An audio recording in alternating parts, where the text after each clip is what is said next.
Doutora, a minha pergunta é a seguinte, sem querer criar nenhuma saia justa com o Supremo Tribunal Federal, como é que a senhora vê uma decisão como a do ministro Barroso em determinar que o Congresso Nacional instaure uma CPI para investigar a Covid? Isso vai a plenário, vai ao pleno, mas como é que a senhora vê um ministro do Supremo Tribunal Federal determinar que um outro poder, que o Legislativo, que o presidente do Senado, Rodrigo Pacheco, instaure uma comissão? Sendo que lá atrás, por exemplo, eu me recordo quando a Câmara dos Deputados era presidida pelo Valdir Maranhão, naquela lacuna do Eduardo Cunha, tinha uma proposta de CPI da UNE, da União dos Estudantes, União Nacional dos Estudantes. E o ministro Lewandowski falou, não, isso é questão interna corporis. Como é que a senhora avalia isso? Olha, vou dar minha opinião jurídica, tá? Existem opiniões diversas de outros juristas, inclusive o próprio Supremo já decidiu em outras 2 vezes sobre essa possibilidade. Mas, no meu entendimento, é sim uma questão interna corporis do Senado Federal, é uma questão que cabe apenas ao Poder Legislativo. Então, neste caso específico, eu penso que o ministro Barroso ou até o plenário não poderia determinar essa instauração de CPI, porque me parece sim que seria uma violação ao princípio da tripartição dos poderes. É claro que os 3 poderes são independentes e harmônicos entre si. Claro que a teoria dos freios e contrapesos, onde um poder poderá frear, limitar um outro poder. Tudo isso está previsto constitucionalmente e isso acontece, né? Um exemplo clássico é a escolha do ministro do STF, que é feito pelo Poder Executivo, pelo Presidente da República. Depois ele é sabatinado pelo Poder Legislativo, pelo Senado. Agora, no que se refere a determinar que uma Casa Legislativa instaure uma CPI, e sendo a CPI uma atribuição exclusiva dos parlamentares, eu não concordo. Não me parece que é mais adequado diante do nosso sistema de tripartição dos poderes. Constantino. Bom, procuradora, antes de fazer perguntas, deixa eu só voltar ao tema que a Amanda trouxe, porque parece que incomoda muita gente mais à esquerda que o presidente coloque como critério aí ser cristão, né? Mas vamos lembrar que o presidente Lula escolheu com critérios bem esquisitos, cor da pele, sexo e filiação partidária. Parece que isso na época não incomodou muito a mesma gente. Procuradora, o desembargador Marcelo Burraten, que é presidente da Associação Nacional dos Desembargadores, concedeu uma entrevista à revista Oeste, da qual o nosso Silvio aqui é editor-chefe, e ele considerou o lockdown inconstitucional. Qual é a avaliação da senhora sobre isso? Constantino, esse tema é bem polêmico, né? É bem polêmico esse tema. Eu tenho a minha opinião. Aqui não é Senado Federal, mas aqui é sabatina sobre temas jurídicos delicados. Pois é. Então eu vou dar minha opinião jurídica e técnica, tá? Não vou dar minha opinião, o que eu acho, se o lockdown vai ser bom para conter a pandemia ou se não é bom, tá? Isso cabe aos técnicos. Eu vou dar a minha opinião jurídica. Eu não concordo, eu não acredito que lockdowns determinados através de decretos municipais e estaduais tenham esse condão de limitar a liberdade de ir e vir do cidadão. Eu já falei isso no meu Instagram, eu já falei isso várias vezes nas minhas redes sociais, tá? Então não estou analisando a questão científica se vai minimizar ou não a disseminação do Covid-19. No meu entendimento, as liberdades individuais, claro que não são absolutas, né? Nenhum direito é absoluto, inclusive o direito à vida. O nosso ordenamento jurídico autoriza que você mate outra pessoa se você estiver numa situação de legítima defesa ou de estado de necessidade. Então é evidente que a liberdade de ir e vir poderá ser tolhida, mas por decisão judicial, por exemplo, quando é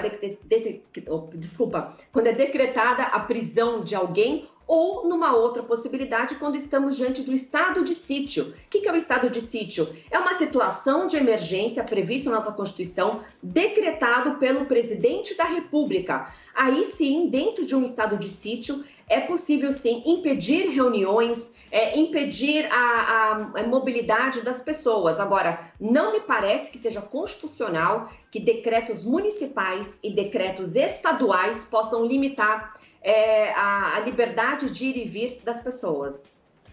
Procuradora, eu quero voltar então a falar da CPI da Covid, né? Porque acabou que a gente vai ter também uma investigação envolvendo estados e municípios, mas com algumas limitações, né? O que diz a Constituição, o que diz a lei sobre essas investigações? É possível que essa CPI se concentre realmente nas investigações do que foi feito com dinheiro de verba federal em estados e municípios? Pode ir além disso? Sim, juridicamente falando, sim. Uma CPI federal, uma CPI no âmbito do Senado, da Câmara dos Deputados, ou uma mista, é possível, sim, investigar desvios de verba pública federal. O que não pode investigar é essa questão administrativa de governadores e prefeitos, né? Se a medida adotada foi boa, uma medida de lockdown foi boa ou não, isso cabe às assembleias legislativas estaduais, tá? Mas antes disso, Lacombe, se me permite, eu tenho uma opinião sobre CPIs, né? Eu entendo que, por mais que seja válido que vários membros dos poderes, né, possam investigar, possam apurar eventuais irregularidades, não me parece que as CPIs costumam ter resultados efetivos, resultados satisfatórios, né? Até inclusive, se me permite, dessa semana estou lançando um curso que se chama Justiça e Corrupção, e eu tenho uma aula exclusivamente sobre isso, sobre as CPIs. Então, veja, uma das CPIs recentes que nós tivemos foi a CPI do Petrolão, foi a CPI da Petrobras, que foi instaurada junto com as investigações da Lava Jato, que estavam indo muito bem. E, de fato, teve resultados satisfatórios no que se refere às investigações. E a CPI da Petrobras, depois de 8 meses, o que ela descobriu? O que constou no relatório final? Que nenhum político tinha envolvimento no desvios da Petrobras, né? Que só tinha participação empresários, executivos. No âmbito da CPI da Petrobras, ocorreu extorsão. Alguns parlamentares condicionavam recebimento de valores para não intimar alguns empresários para depor. Então, veja, a princípio eu sou contra as CPIs, porque por conta dos relatórios, dos resultados, que não me parecem muito efetivos, tá? Mas, já que foi instaurada essa CPI, a CPI tem que ter um objetivo específico, um fato a ser apurado. Então, é possível apurar eventuais desvios de verba pública federal? Sim. E já que foi instaurada, ela não pode ser instaurada como medida persecutória apenas contra o político A ou contra o partido político B. Ela tem que ser ampla e tem que ser investigado qualquer pessoa que tenha envolvimento em desvios. Procuradora, continuando nesse mesmo assunto, permita-me discordar, mas assim, a gente tem muitas CPIs no Brasil que também tiveram desfechos, tiveram resultados históricos. A gente até comentava aqui antes de entrar no ar, eu e o Silvio, ele estava falando sobre a CPI do Mensalão, na época ele estava em Brasília, tem aqueles depoimentos históricos, Duda Mendonça, Roberto Jefferson. Então, muitas vezes essas CPIs que têm esse caráter político também servem para descortinar ou para evidenciar algo a toda a sociedade, a toda a população. No Collor, a gente teve a CPI do PC Farias, que acabou levando ao impeachment, a CPI dos anões do orçamento. Então, a gente teve, é fato que a gente tem algumas que acabam em pizza, como a senhora relatou, mas tem outras que têm o condão de jogar à luz sobre fatos que não tinham sido até então investigados. A senhora não acha que é preciso atribuir algum tipo de responsabilização a tragédias que aconteceram, por exemplo, em Manaus? E aí eu não falo só do governo federal, mas investigar todas as instâncias envolvidas. Quer dizer, quem tomou as decisões ou se omitiu ou deixou de tomar decisões que levaram à morte por asfixia de dezenas de pessoas no Amazonas. Enfim, há vários fatos relacionados à pandemia que já resultou em mais de 360 mil mortes. A senhora não acha isso suficientemente grave para que essas pessoas tenham que ser responsabilizadas, para que isso tenha que ser investigado?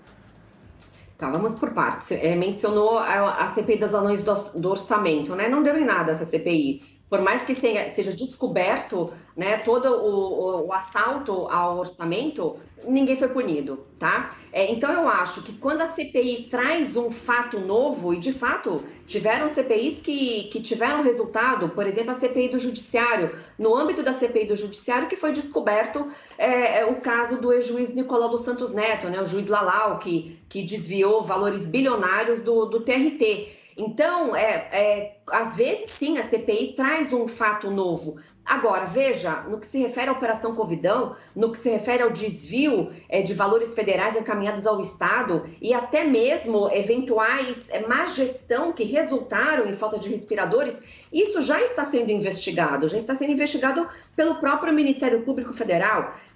O Procurador-Geral da República montou não uma força-tarefa, mas um grupo institucional que teve resultados muito satisfatórios, que resultou inclusive em Manaus. Em Manaus foi constatado muitos atos de corrupção, até de ex-secretários de saúde. Então teve no Pará, teve em Santa Catarina, teve no Rio de Janeiro, inclusive o governador do Rio de Janeiro está afastado por conta desses desvios. Então veja, se já há profissionais especializados em investigar, seja no âmbito criminal ou no âmbito civil, porque o Ministério Público Federal também investiga a questão civil, a questão da saúde. Se houve um ato de má gestão, ainda que não tenha tido dolo de criminal, né, de praticar um crime, então tudo isso já está sendo apurado. Então, veja, a CPI até está sendo cogitado para ser o relator da CPI, o senador Renan Calheiros. Veja, o senador Renan Calheiros, ele tem um histórico de envolvimento de corrupção muito grande. Não sou eu que falo, é só fazer uma pesquisa e veja todos os escândalos de corrupção onde ele está envolvido. Ele responde a dezenas de inquéritos no STF. Não me parece adequado que uma pessoa que é réu em processo da própria Lava Jato, com envolvimentos na Operação Postales, conduza uma CPI. Então, havendo já profissionais capacitados em fazer uma investigação, e uma investigação não partidária, uma investigação imparcial, porque políticos teriam que fazer a mesma investigação. Então vai ser perseguição contra inimigos políticos, vai ter proteção para os amigos políticos. Então, na atual situação que vivemos no país, onde testemunhamos uma enorme crise de ética, uma crise de moralidade, eu não vejo resultados satisfatórios nas últimas CPIs e acho que não terá nessa CPI. E há centenas de procedimentos de investigação da Polícia Federal, CGU, mas não há sobre o governo federal, né? Quer dizer, tem que haver algo maior sobre a responsabilidade no Ministério de Saúde. A gente enfrenta não só uma crise ética e moral, mas a gente enfrenta também um verdadeiro morticínio, né? Quer dizer, isso tem que ser investigado. Por falar em ética e moral, imagina o Renan Calheiros relatando uma CPI. Mas isso é uma decisão política. Ele tem um mandato, Silvio. O Jader Barbalho ainda é suplente. É uma decisão política, isso não é ilegal. Barbalho, né? Isso não é ilegal, ele não foi condenado ainda. Vamos lá, Constantino. Só trazer uma informação. Não obstante não, só um comentário rápido, procuradora. Não obstante o desafio, né, de ter uma CPI com o Renan Calheiros tentando proteger a ética no país, o que já é quase um motivo de gargalhadas, né, das pessoas decentes, eu fico imaginando o enorme desafio que eles vão ter pelas razões apresentadas pela Amanda, né? Quer dizer, o número de mortes e tudo mais, essa CPI vai ter que ter muita gente para investigar, por exemplo, Inglaterra, Bélgica, Hungria, Itália, todos esses e outros foram países que tiveram mais mortes. Se não tem problema nenhum, né, deixa investigar, então, Constantino. Se não tem problema nenhum, se não tem medo, deixa investigar. Há milhões de documentos mostrando a demora. O governador João Dória não está feliz com a possibilidade de CPI no estado de São Paulo, na Lesp, está o PT e o pessoal tentando embarrear. Mas a questão não é essa, quem não deve não teme, porque a gente sabe que tudo vira circo político. Mas o ponto não é esse, o ponto são as argumentações que você trouxe, Amanda, para justificar uma CPI.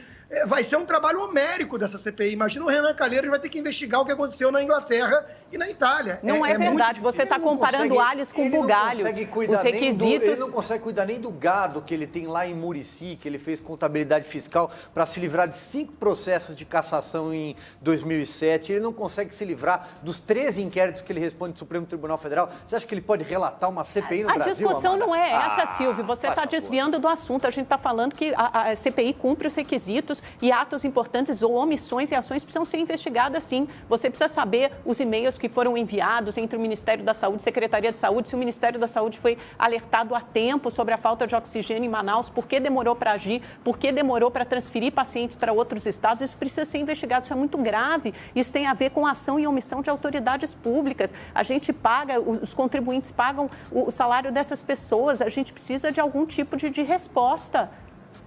Vamos investigar todos os genocidas do mundo. Doutora Tamé, por favor.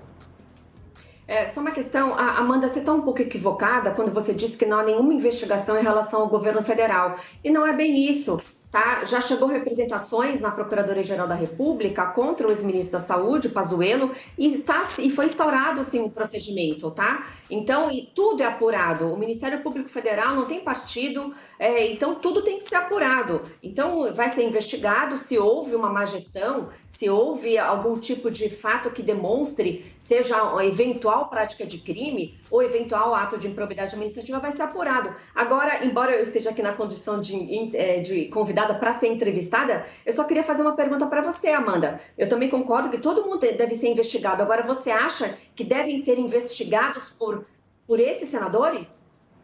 Mas são os senadores, são os nossos representantes legitimamente eleitos, por quem mais seria procuradora? Senão a gente inverte tudo, eles estão ali, eles foram democraticamente eleitos, eles têm mandato, se a gente não gosta deles, é nosso direito trocar na próxima eleição. Agora, eles representam a sociedade, representam a população, senão a gente começa a questionar tudo. Esses mesmos senadores que estão na CPI são os mesmos senadores que votam, por exemplo, as reformas estruturantes. Por que o voto deles vale nessa hora e não valeria na CPI para representarem a sociedade brasileira?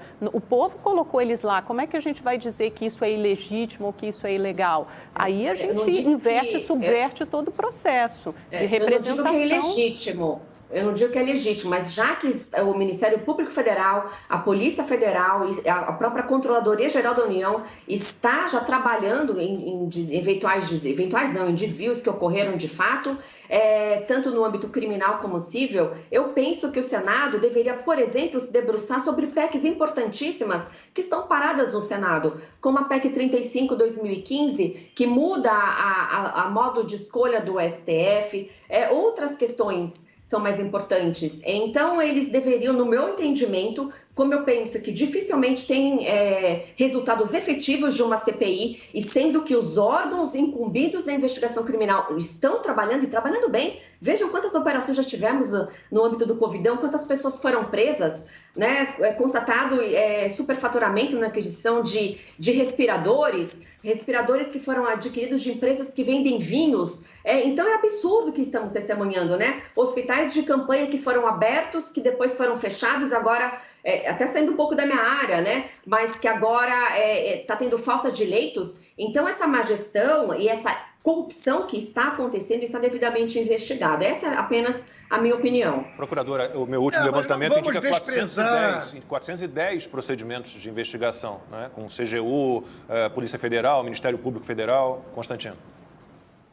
Não vamos desprezar esse momento em que eu concordo com a Amanda que ela está valorizando muito aí a questão dos votos, né? Por exemplo, o Rodrigo Maia, que foi presidente da Câmara, porque o sistema ainda tem muita coisa falha, né, no mecanismo, mas concentrava muito poder a ponto de boicotar toda a agenda de reformas que o povo desejava e que votou, né, com quase 58 milhões de votos no presidente Jair Bolsonaro. Então é um momento interessante em que eu e a Amanda concordamos que é preciso dar peso para essa representatividade popular. O presidente Bolsonaro, obviamente, é o que mais, hoje em dia, fala em nome disso, né? Ele é o presidente da República, eleito com quase 58 milhões de votos. Mas é que ele acha que só ele tem representatividade popular, né, Constantino? Ele ignora que os prefeitos, os governadores e os congressistas têm. Não. Porque a gente tem aqueles parlamentares que eles vão na onda dos outros, né? Eles têm pouco voto, mas alguém puxa e eles vão, né? Então vamos mudar o sistema. Não, a gente já discutiu, já falamos sobre isso aqui. Exato, eu também acho, é falho, é equivocado mesmo. Vamos lá, deixa eu trazer um outro tema aqui, procuradora, que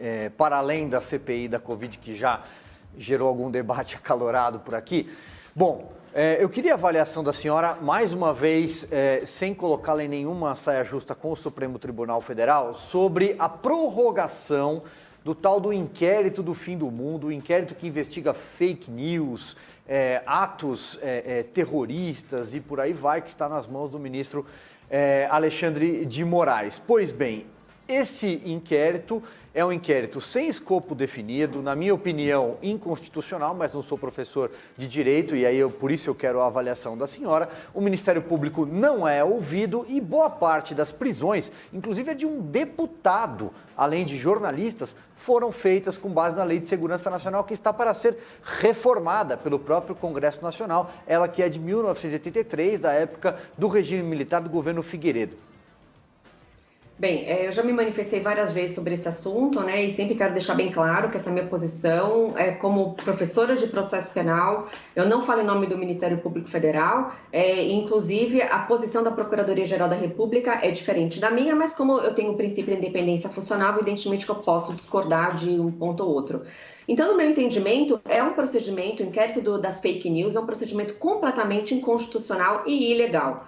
Há 2 anos que ele perdura. De fato, no começo das investigações, o Ministério Público não teve vistas dos autos. Era a ex-procuradora-geral Raquel Dodge, que assim que foi instaurada, ela pediu vistas, não foi entregue para ela analisar. E depois de um mês dessa instauração, ela promoveu ao arquivamento do inquérito policial.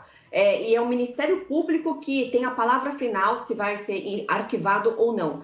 Então, esse inquérito, que o próprio ministro Marco Aurélio chamou de inquérito do fim do mundo, né? Esse inquérito viola vários pontos da Constituição, vários pontos do Código de Processo Penal, pois não tem um fato definido a ser investigado, consta na portaria que é para apurar fake news. Fake news não é crime, não está tipificado no Código Penal. Foi instaurado sem que o Supremo tenha competência, que é a competência processual. O Supremo só poderia instaurar uma investigação se o crime tivesse sido praticado nas dependências do Supremo, dentro do Supremo, e isso não aconteceu.